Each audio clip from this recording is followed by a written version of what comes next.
नमस्कार विद्यार्थियों, मैं डॉक्टर ममता शर्मा, सहायक आचार्य हिंदी, SBK महाविद्यालय से। आज हम कविवर निराला जी की एक बहुत ही महत्वपूर्ण कविता जागो फिर एक बार का अध्ययन करने वाले हैं। कविता को आरंभ करने से पूर्व मैं इस कृति के बारे में और निराला जी के विषय में भी कुछ विशेष बातें आपको बताना चाहूँगी, जो आपको इस कविता पर टिप्पणी लिखने के लिए तथा निराला जी पर भी टिप्पणी लिखनी पड़े तो उसमें सहायक होंगी। हम निराला जी के जीवन परिचय के बारे में और कवि जीवन परिचय के बारे में भी बहुत कुछ पहले पढ़ चुके हैं। उनकी सबसे बड़ी विशेषता यह है कि वे एक साथ ही आदर्शवादी भी हैं और यथार्थवादी भी, छायावादी भी हैं और प्रगतिवादी भी, बहुलवादी भी हैं और मानवतावादी भी, बुद्धिवादी भी हैं तो साथ में हृदयवादी भी। इनके काव्य संग्रहों में अनामिका से लेकर द्वितीय गीत कुंज तक के सभी काव्य संग्रहों में इनकी काव्य रचना का यही रूप प्रकट हुआ है। उदाहरण के लिए उनके कविता संग्रहों में यदि हम परिमल को लेते हैं, जिसकी कविताएं हमारे पाठ्यक्रम में भी है स्नातक स्तर पर, उसकी अत्यधिक लोकप्रिय सिद्ध होने वाली रचनाओं को हम दो सुस्पष्ट वर्गों में विभाजित कर सकते हैं। पहले वर्ग के अंतर्गत आने वाली कविताएं हैं तुम और मैं, संध्या सुंदरी, विधवा, भिक्षुक, जागो फिर एक बार, शिवाजी का पत्र इत्यादि। इनमें प्रकृति तथा उसके विभिन्न प्रकार के सौंदर्य को या तो प्रकृति वर्णन के लिए या फिर अपने रहस्य भाव को उद्घाटित करने के लिए है। और द्वितीय वर्ग की कविताओं में तत्कालीन सामाजिक विषयों को वस्तु के रूप में इन्होंने स्वीकार किया है। प्रथम की वस्तु अपने में एकदम छायावाद रहस्यवाद के अनुरूप है और द्वितीय वर्ग की कविताओं की वस्तु उससे सर्वथा भिन्न प्रकार की है। हम इसके बारे में भी चर्चा करेंगे। जब छायावाद की विशेषताओं की चर्चा करेंगे तो ये भी पढ़ेंगे कि छायावाद और रहस्यवाद में क्या अंतर है, क्योंकि बहुत से विद्यार्थी इस चीज़ को समझ नहीं पाते हैं। इसके लिए हम एक अलग से वीडियो बनाएंगे जिसमें छायावाद की विशेषताएं और साथ में छायावाद रहस्यवाद से किस प्रकार भिन्न है, इस बात की चर्चा भी करेंगे। निराला जी की जागो फिर एक बार शीर्षक कविता बहुत ही महत्वपूर्ण कृति है, क्योंकि इस कविता में सांस्कृतिक जागरण का उन्होंने आह्वान किया है। यह कविता न तो राष्ट्रीय है और न ही श्रृंगारिक है। कतिपय आलोचकों ने इसे श्रृंगारिक या राष्ट्रीयता के कटघरे में सीमित करने की भूल तो की है, लेकिन हम एक सामान्य रूप से देखें तो ये कविता दो खंडों में लिखी गई है। एक की भूमि जो है वो वीर रसात्मक मिलती है और दूसरी की हमको श्रृंगारिक मिलती है।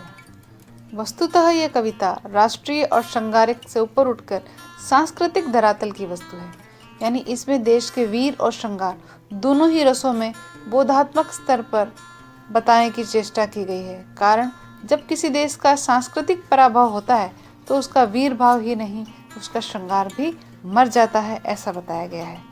अर्थात श्रृंगार और वीर एक ही सिक्के के दो पहलू हैं, ऐसा निराला जी हमें समझाना चाह रहे हैं। इस कविता के प्रथम खंड में कवि ने देश के शिथिल और मृतप्राय श्रृंगार को संजीवनी देने की चेष्टा की है। इस कविता में कवि हमारे वीर और श्रृंगार को जगाकर हमारे सांस्कृतिक बोध को सक्रिय बनाना चाह रहे हैं।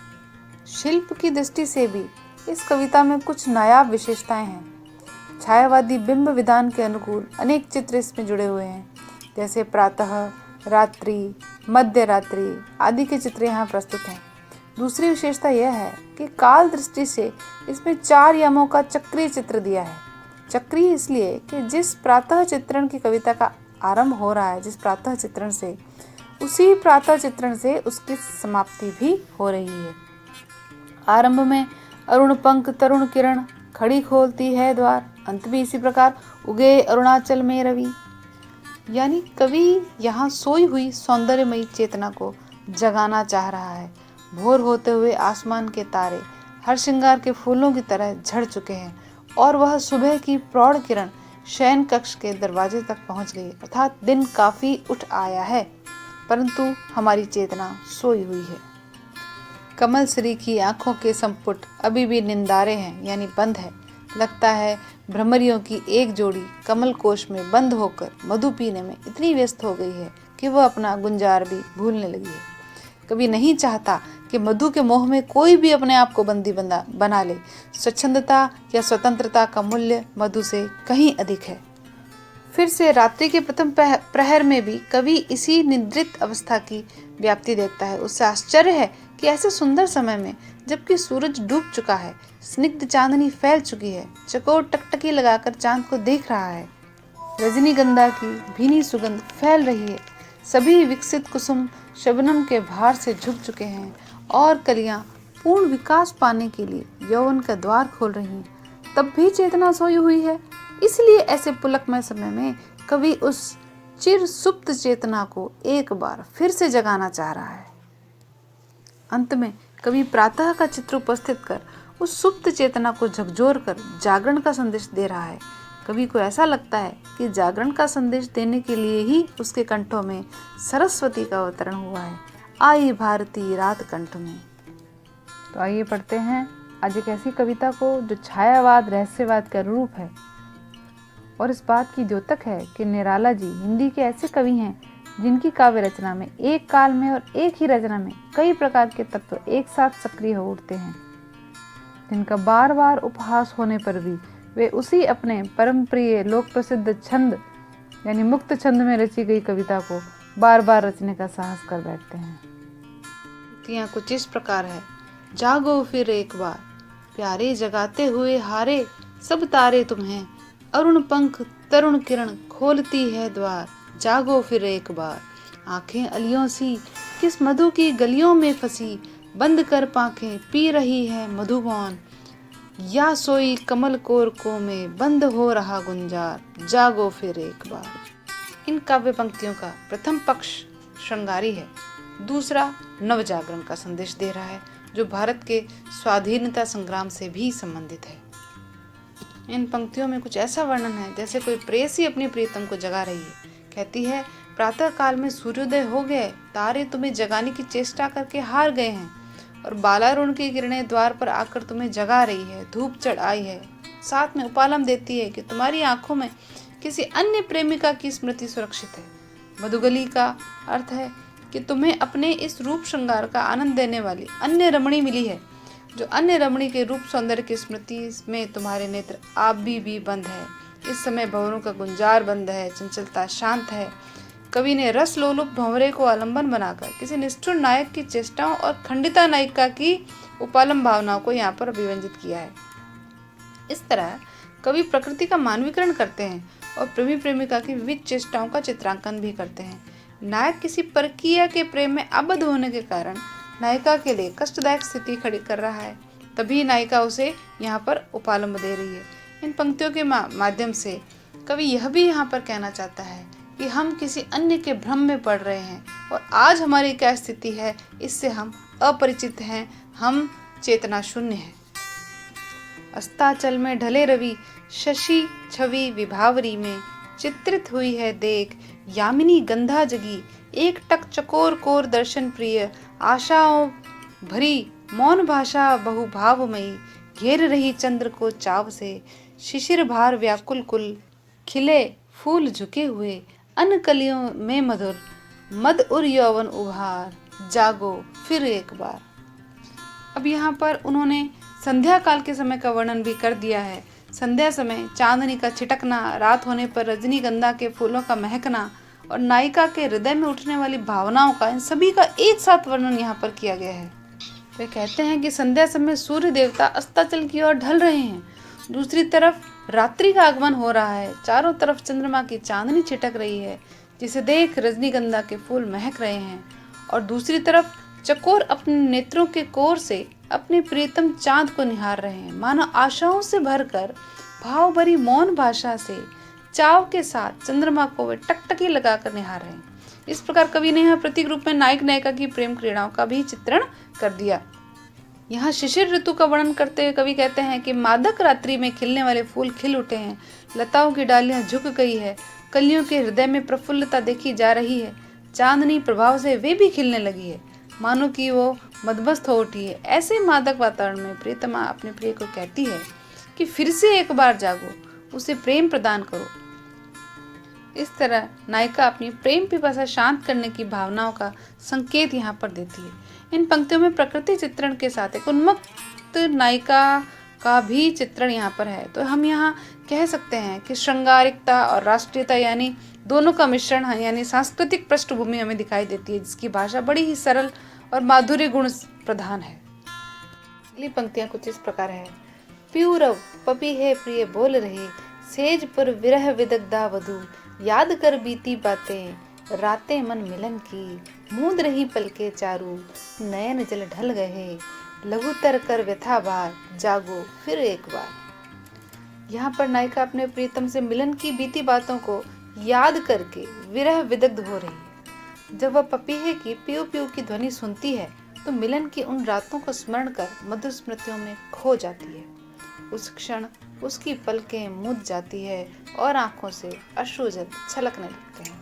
इस प्रकार कवि ने यहाँ पर एक विरहिणी नायिका की विरह व्यथा का चित्रण कर दिया। प्रिय के अभाव में सेज पर बैठी नायिका उस आलिंगन को स्मरण करती है जो प्रिय के सानिध्य में उसे सुख प्राप्त हुआ था।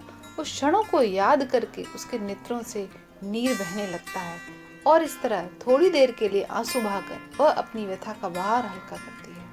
यहाँ पर कवि ने विरहिणी नायिका की स्मृति भावों को व्यंजित किया है और उसकी दयनीय स्थिति का चित्रण भी किया है। तो हम कह सकते हैं यहाँ श्रृंगार रस के विप्रलंब रूप का वर्णन हुआ है, यानी विप्रलंब श्रृंगार की मार्मिक अनुभूति होती है। भाषा का वही जहाँ श्रृंगार है वहाँ माधुर्य गुण होगा, भाषा लाक्षणिक और मुहावरेदार तो है ही। सहृदय समीर जैसे पहुँचो प्रिय नयन नीर, शयन शिथिल बाहें भर स्वप्निल आवेश में, आतुर उर वसन मुक्त कर दो, अब सुप्ति सुखोन्माद हो, छूट छट अलस फैल जाने दो पीठ पर, कल्पना से कोमल ऋजु कुटिल प्रकार कामी केश कुछ। यहाँ पर नायिका अनुरोध करती है कि जिस प्रकार शीतल पवन पसीने की बूंदों को पहुँच देता है वैसे ही तुम मेरे इन अश्रुकणों को पहुँच दो। हे प्रिय, तुम मुझे अपनी बाहों में भर लो। और वो व्याकुल होकर प्रगाढ़ आलिंगन में भर कर प्रिय को वसन मुक्त करने का निवेदन करती है। यहाँ पर कवि मुग्धा नायिका का चित्रण करते हैं, उसकी विविध शारीरिक चेष्टाओं और इच्छाओं को व्यक्त करते हैं। वह अपने घुंघराले काले बालों को खोलकर प्रिय से एकाकार होना चाहती है। यहाँ पर संयोग श्रृंगार का चित्रण करते हुए नायक नायिका के मिलन प्रसंगों और उनकी चेष्टाओं का चित्र यहाँ पर कवि ने अंकित किया है। निराला जी की विशेषता है कि छायावादी काव्य इन्होंने जहाँ भी लिखा है वहाँ भाषा के माधुर्य गुण के साथ लाक्षणिकता का तो पुट है ही, साथ में संस्कृत निष्ठ भाषा का स्वर भी यहाँ देखने को मिलता है, बिल्कुल प्रसाद जी की तरह। कहीं कहीं इनके काव्य में रीतिकालीन कवियों का सा प्रभाव छलकता है, जहाँ पर इन्होंने प्रकृति का मानवीकरण कर दिया है। जूही की कली में भी यही प्रभाव देखने को मिलता है और इन पंक्तियों में भी यही प्रभाव है। आगे है, तन मन थक जाएं मृदु सुरभि सी समीर में, बुद्धि बुद्धि में हो लीन, मन में मन जी में जी, एक अनुभव बहता रहे उभय आत्माओं में, कब से मैं रही पुकार, जागो फिर एक बार। यहाँ पर फिर से नायिका उसे रति सुख में प्रणय क्रीड़ा का आनंद अनुभव कराना चाहती है और उसे कहती है कि प्रेम की चरमावस्था में जहाँ तन मन थक जाए और अद्वैत की अनुभूति करने लगे, उस समय बुद्धि बुद्धि में, मन मन में और आत्मा आत्मा में लीन हो जाए। देखिए यहाँ पे संत काव्य सा प्रभाव आपको देखने का मिलेगा। जिस प्रकार वायु में सुगंधि व्याप्त है, उसका पृथक्करण संभव नहीं है, उसी प्रकार हम दोनों भी अद्वैत सिद्धि को प्राप्त हों। प्रेम के उस अपूर्व आनंद में उभय आत्माओं में एक अनुभव बहता सा दिखाई दे। यह प्रेयसी की ओर से प्रेम निवेदन है जो नायिका रब्द श्रृंगार है, अर्थात उसके हृदय की उमंग कब से मिलन को आतुर है, अतः उस प्रेम को एक बार फिर से जागने की प्रार्थना यहाँ पर वह कर रही है। आगे पंक्तियां हैं, उगे अरुणाचल में रवि, आई भारती रति कवि कंठ में, क्षण क्षण में परिवर्तन होते रहे प्रकृति पट, गया दिन आई रात, गई रात खुला दिन, ऐसे ही संसार के बीते दिन मास वर्ष कितने ही हजार, जागो फिर एक बार। यहाँ पर देखिए आपको श्रृंगार से राष्ट्र उद्बोधन की ओर ले जाती हुई कविता दिखाई देगी। यहाँ पे कवि कहता है कि प्रकृति में परिवर्तन होते रहते हैं, रात के बाद दिन और दिन के बाद रात आती है, नए सूर्य का उदय होता है। कवि की वाणी में भारत प्रेम गूंज उठता है। वह कहता है कि गया दिन आई रात, काल किसी की प्रतीक्षा नहीं कर रहा, दिन के बाद रात्रि और रात्रि के बाद दिन, इसी क्रम में वह काल चक्र जो है वो घूमता रहता है। और वर्ष दर वर्ष कितने ही सहस्त्रों वर्ष बीत गए, किंतु भारत की कुंभकर्णी निद्रा अब तक नहीं टूटी। अब यहाँ पे देखिए, श्रृंगार रस से आपको यहाँ पर देश प्रेम की ओर ले जा रहे हैं, तो वाणी का स्वर बदल जाएगा माधुर्य से ओज की तरफ। ठीक है, ये आपको जब मैंने गुण बताए हैं तब भी बार बार बताया है कि जहाँ श्रृंगार है वहाँ माधुर्य है गुण भाषा का। और जैसे ही वह देश प्रेम की बात करने लगता है या किसी युद्ध का वर्णन आ जाता है, वहाँ पर वाणी के अंदर ओज आ जाना बड़ा ही सहज और स्वाभाविक है। तो राष्ट्रीय चेतना का विकास नहीं हो पाया। अतीत की गरिमा भूलकर अज्ञान, दरिद्रता और संकीर्णता के श्राप से ग्रस्त होकर दुख भोगने वाले भारत की जनता को कवि यहाँ पर आह्वान कर रहा है, जागो फिर एक बार। तो यहाँ पर संवाद नायिका और नायक से हट करके देशवासियों और कवि के बीच में हो जाता है। तो देशवासियों को राष्ट्रीय आंदोलन में यहाँ सक्रिय भागीदारी देने हेतु यहाँ आह्वान किया जा रहा है। तो भाषा का गुण बदल गया, ओज प्रदान हो गया, लाक्षणिकता विद्यमान रहेगी लेकिन गुण यहाँ पर परिवर्तित होता है। यह भव्य और उत्तेजक होती चली जाएगी। और जहाँ पर कवि सांस्कृतिक पराभव की जड़िमा में सोए हुए देश को जगाने के लिए हमें अतीत के राष्ट्रबोध, युद्धसा, स्वत्वबोध आदि करके आत्मबोध करवाएंगे। और कवि का यह उद्बोधक स्वर तत्कालीन राष्ट्रीय संकट काल में कितना महत्वपूर्ण प्रतीत होता है, इन पंक्तियों को पढ़ के आपको महसूस होगा। सत श्री काल, भाल अनल धक धक कर जला, भस्म हो गया था काल, तीनों गुण ताप त्रय अभय हो गए थे तुम, मृत्युंजय व्योमकेश के समान, अमृत संतान तीव्र भेद कर सप्तावरण मरण लोक, शोकहारी पहुंचे थे वहां जहां आसन है सहस्रार, जागो फिर एक बार। अब यहाँ पर वह श्रृंगारिक भाव को त्याग कर भारत की वर्तमान दीनहीन दशा का चित्रांकन करते हैं और अंग्रेजों की दास्ता में फंसे भारत की दुर्दशा पर खेद भी व्यक्त करते हैं। कहते हैं कि प्रकृति का परिवर्तन होता रहा, रात के बाद दिन और दिन के बाद रात आती रही, काल चक्र घूमता रहा, हजारों वर्ष बीतते चले गए, किंतु भारत की कुंभकर्णी नींद अभी तक टूटी नहीं, अर्थात अभी तक राष्ट्रीय चेतना का विकास नहीं हुआ। कवि भारतवासियों को जगाता है और कहता है, तुम सत्य और समृद्धि के प्रतीक हो, मृत्यु को जीतने वाले हो यानी मृत्युंजय हो, तो तुम्हारा अभिवादन है। साथ में कामना भी करता है यहाँ पर कवि कि महादेव के ललाट के तीसरे नेत्र के समान भारत के वीरों की क्रोधाग्नि भड़क उठनी चाहिए। जिस प्रकार भगवान शिव ने अपनी तीसरी आंख से कामदेव को भस्म कर डाला था, उसी प्रकार भारतवासी एक सिद्ध योगी बनकर अपनी समस्त इच्छाओं को जला डाले और सब रज व तमो गुणों पर विजय प्राप्त करके दैविक भौतिक कष्टों को भुला दे। यहाँ पर वह कामना करता है कि मृत्युंजय शिव के समान पंच महाभूत बुद्धि और अहंकार के मायावी आवरण को भेद डाले और हठ योगी साधक सिद्ध हो जाए। देखिए, मैंने आपको पहले भी कहा था कि निराला के अंदर आपको समस्त विशेषताएं मिलेगी। जहाँ पर छायावादी स्वर है वहाँ पर इनका रहस्यवाद भी, आपके दर्शन भी आपको होते चले जाएंगे। तो देखिए, यहाँ पर आप सिद्धों के समान या नाथों के समान हठ योगी साधक साधना करने को या शिव का वर्णन भी करते दिखाई दे रहे हैं। सिंही की गोद से छीनता है शिशु कौन, मौन भी क्या रहती वह रहते प्राण, रे अजान एक मेष माता ही रहती है निर्निमेष, दुर्बल वह छिनती संतान जब जन्म पर अपने अभिशप्त तप्त आंसू बहाती है, किंतु क्या योग्य जन जीता है, पश्चिम की उक्ति नहीं गीता है, गीता है, स्मरण करो बार बार, जागो फिर एक बार। वीरता का स्मरण कराते हुए कवि यहाँ कहते हैं कि तुम भारत माता रूपी सिंहिनी की संतान हो, उसकी गोदी के सिंह शिशु को कौन छीन सकता है, अर्थात भारतीयों की स्वतंत्रता को कोई छीन नहीं सकता, क्योंकि सिंह शिशु को छीनते समय उसकी माता सिंहनी क्या मौन रह सकती है।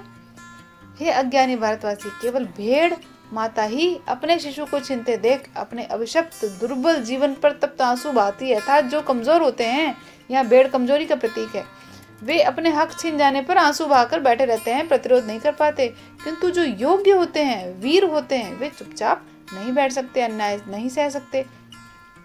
तुम अपनी वीर परंपरा का स्मरण करो, आत्मबल जगाओ और विदेशी शासन का अंत करके जन आंदोलन को तीव्र करो।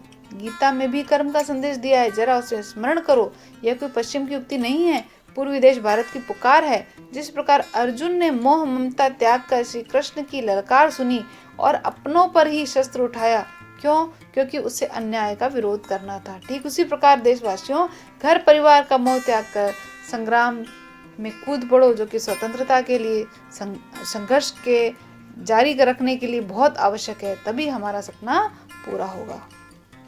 आगे की पंक्तियां कुछ इस प्रकार है।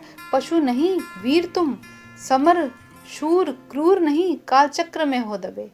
आज तुम राजकुंवर समर सरताज, मुक्त हो सदा ही तुम, बाधा विहीन छंद बंद ज्यों, डूबे आनंद में सच्चिदानंद रूप।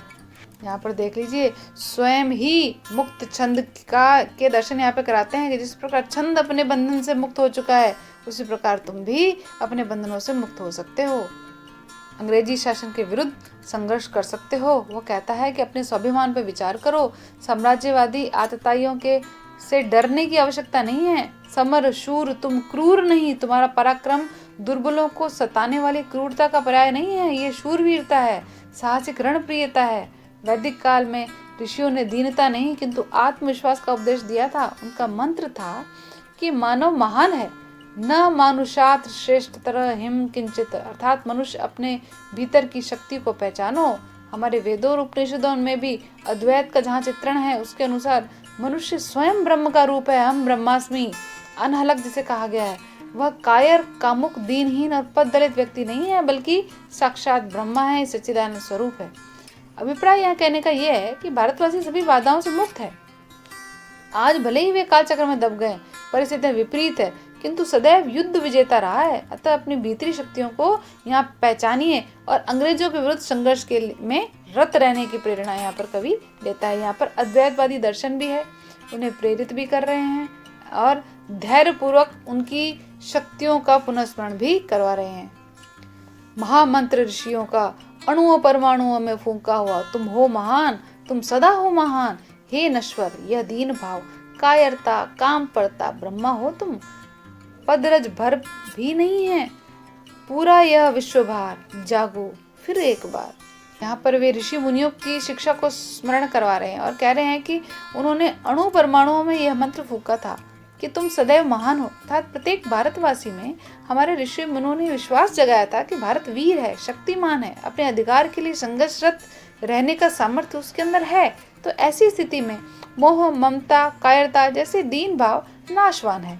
इन दीनहीन भावों को भुलाकर आत्मबल को पहचानो। तुम साक्षात ब्रह्मा हो, तुम्हारे चरणों की रेत पर नहीं अपितु कंधों पर विश्व का भार है। अर्थात अपने दायित्व को पहचानो, सर्वशक्तिमान बनो, आजादी के लिए उठ खड़े हो, तभी यह देश अंग्रेजों के चंगुल से मुक्त हो सकेगा। यहाँ पर यह कविता समाप्त होती है। निष्कर्षतः हम कह सकते हैं कि इन पंक्तियों में कवि ने देशवासियों का आह्वान किया है, उन्हें उनकी शूरवीरता, उनके शौर्य का स्मरण करवाया है और उसे जागृत होने के लिए प्रेरित किया है।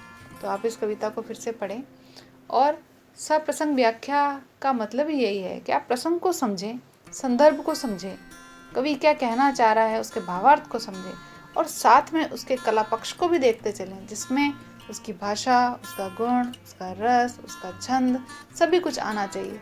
क्या क्या भाषा की यहाँ विशेषताएं आ रही है, उन सभी का वर्णन करना आपको आना चाहिए। इस संदर्भ में जो भी प्रश्न हो आप व्हाट्सएप ग्रुप पे चर्चा कर सकते हैं। धन्यवाद।